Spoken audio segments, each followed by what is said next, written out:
Prime Minister Pham Minh Chinh hosted an official welcome ceremony for visiting Singaporean Prime Minister Lawrence Wong and his spouse at the presidential palace in Hanoi on March 26th morning. The visit on March 25th and 26th follows just over a week after Party General Secretary Thalam's trip to Singapore, during which the two nations elevated their ties to a comprehensive strategic partnership.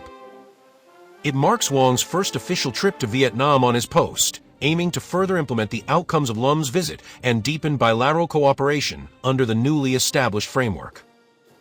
Following the welcome ceremony, the leaders proceeded to official talks.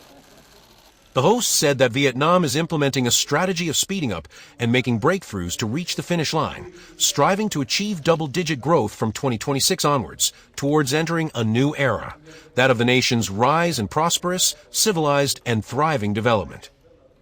For his part, Wong affirmed that Vietnam is one of Singapore's most important partners in the region and congratulated Vietnam on its remarkable achievements after 40 years of the Doi Moi renewal process to become one of the leading economies in ASEAN.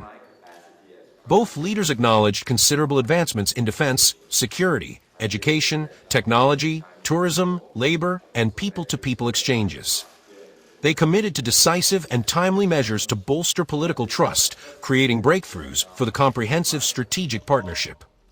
The two leaders agreed to deepen cooperation in key areas including education, workforce training, food security, cultural and art exchanges, tourism and aviation, business-to-business, and people-to-people connectivity.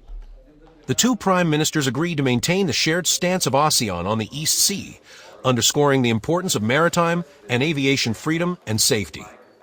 Following their talks, the Vietnamese and Singaporean leaders witnessed the signing of several cooperation agreements, including a letter of intent on developing an action program for the country's comprehensive strategic partnership.